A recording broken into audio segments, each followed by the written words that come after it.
হাজির হলাম ইতালির ভ্রমণের বিবরণ নিয়ে। 2022 সালের সেপ্টেম্বরের শেষ সপ্তাহে আমরা ইতালি পৌঁছাই।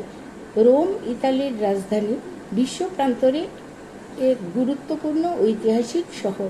কলোসিয়াম ইতালির রোম শহরে অবস্থিত একটি বৃহৎ উপবৃত্তাকার ছাদবিহীন মঞ্চ। এটি সাধারণত গ্ল্যাডিয়েটরদের প্রতিযোগিতা ও কোনো প্রদর্শনীর জন্য ব্যবহার হতো। এটা প্রাচীনকালের বৃহত্তর এমপি থিয়েটার। মিলান ইতালির দ্বিতীয় বৃহত্তম শহর।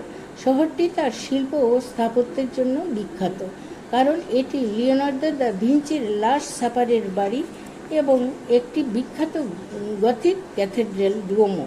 বিশ্বের ফ্যাশন ক্যাপিটাল এই মিলান হলো বিশ্বব্যাপী ফ্যাশন প্রবণতা সেট করার জন্য পরিচিত। বিশ্বযুদ্ধের পর মিলানকে আবার নতুন করে তৈরি করা হয়। মিলান ক্যাথেড্রাল বিশ্বের ৫ম বৃহত্তম চার্চ, মিলানের কেন্দ্রস্থলেই অবস্থিত। সান্তা মারিয়া ডেলে অপর একটি গির্জা, গ্যালেরিয়া বিবোরিয়া, এই মিলানেই অবস্থিত বিশ্বের সবচেয়ে পুরাতন শপিং সেন্টার। সান্তা মারিয়া ডেলে গির্জাতে বিশ্ববিখ্যাত লিওনার্দো ভিঞ্চির আঁকা চিত্রকর্মটি দ্য লাস্ট সাপারের দেখা মেলে।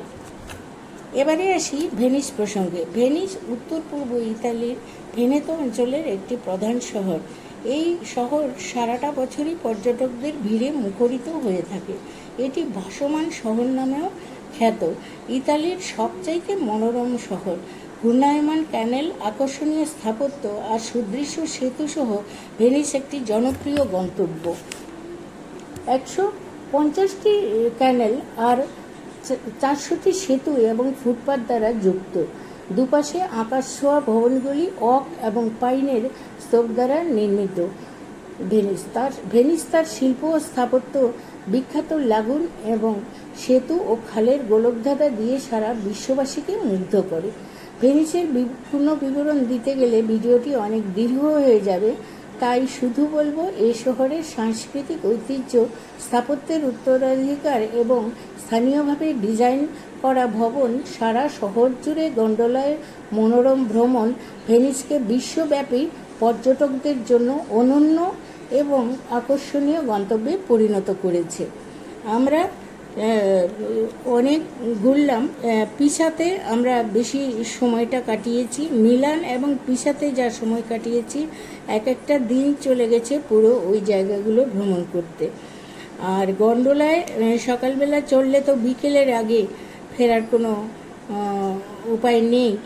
সুতরাং কি দরকারি বা কারণ হচ্ছে, আমরা তো বেড়াতেই এসেছি। সুতরাং এক একটা দিন আমরা ইটালির বিভিন্ন জায়গাতে এক একটা দিন আমরা ব্যয় করেছি, প্রচুর আনন্দ করেছি আর প্রচুর খাওয়া দাওয়া করেছি।